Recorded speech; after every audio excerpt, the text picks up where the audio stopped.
Hats off to a Hollywood star. The actress who inspired working women across the country loses her life at 80 years old. Also happening now, crumbling buildings and commuters delayed. A fire in Queens causing problems we could still be dealing with tomorrow. But first, President Trump keeping his campaign promises, already signing executive orders to build that wall at the border and increase deportations of illegal immigrants. Good evening. I'm Christine Johnson. And I'm Maurice DuBois. CBS 2's Dick Brennan in our newsroom now with the president's executive action and how New York is responding. Dick. Well, Maurice, we can tell you the wall would cost some $10 billion. Mr. Trump still insists Mexico will pay for it, even if it means that taxpayers get reimbursed after the fact. In the meantime, Mayor de Blasio says the city is ready to fight Trump's immigration policies. We have to stop drugs from pouring in. We have to stop people from just pouring into our country. We have no idea where they're from. President Trump took the first steps in carrying out one of his chief campaign pledges. The Secretary of Homeland Security, working with myself and my staff, will begin immediate construction of a border wall. The executive order lays out a plan to construct a physical wall along the U.S.-Mexican border, add 5,000 border control agents to the already 17,000 policing it, and build detention facilities to jail those who illegally cross it. Who is going to pay for the wall? Mr. Trump says Mexico will pay. The White House has not issued a cost estimate, and it will be up to Congress to fund it. The president says U.S. taxpayers may have to front the money. All it is we'll be reimbursed at a later date from whatever transaction we make from Mexico. The president also took executive action restricting immigration from countries that harbor terrorists, and he wants to crack down on sanctuary cities. We're going to strip federal grant money from the sanctuary states and cities that harbor illegal immigrants. The American people are no longer going to have to be forced to subsidize this disregard for our laws. Reaction has been swift. There was a protest in Washington Square Park here in New York, and Mayor de Blasio said the order would cut the resources of the NYPD, including anti-terrorism funding, and the city will go to court if necessary. This executive order is written in a very vague fashion. We believe that not only will it be susceptible to many legal challenges, but that it will meet with tremendous public resistance all over the nation. Now, Mr. Trump, in his ABC interview, once again defended his claims that, in his opinion, as he put it, voter fraud cost him the popular vote, and he cited a Pew Research report, but critics pointed out that the report was cited about inaccurate voter rolls and nothing that led to voter fraud. Trump, nonetheless, is calling for a massive investigation.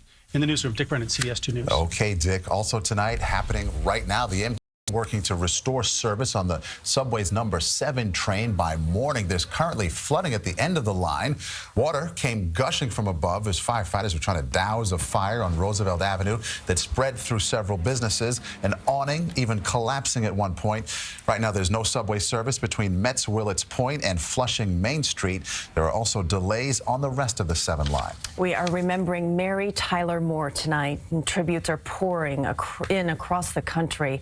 From a growing collection of flowers and candles on her Hollywood star to fans in Minneapolis paying their respects at a statue in her honor. CBS 2's Jessica Layton live in Times Square, where the actress also left her mark. Jessica?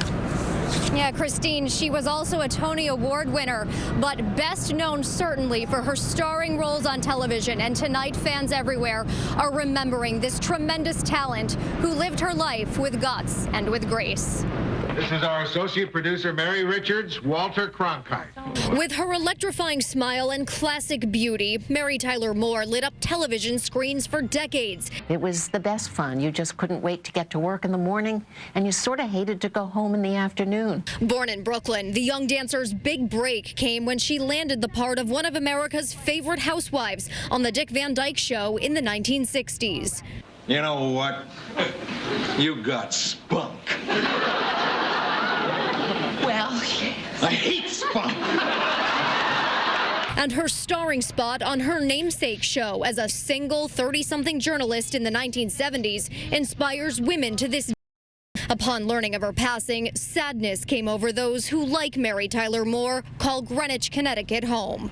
She just was down to earth, and somebody that seemed familiar to you.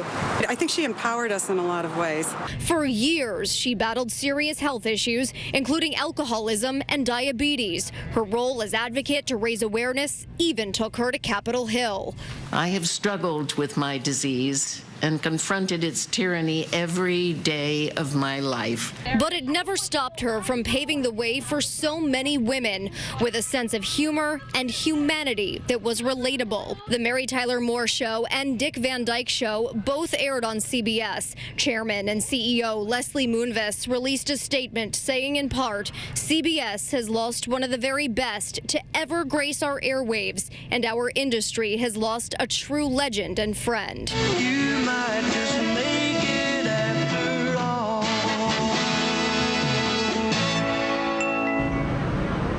And fans say even the bright lights here on Broadway pale in comparison to her smile. Mary Tyler Moore was 80 years old, passing away today in the company of her husband of 33 years, as well as friends. We're live in Times Square tonight. Jessica Layton, CBS 2 News. All right, Jessica, thank you. And tomorrow, CBS News will air a special Mary Tyler Moore Love is All Around special. Gail King will anchor that broadcast 9 p.m. right here on CBS. Witness News. Big protest tonight across the tri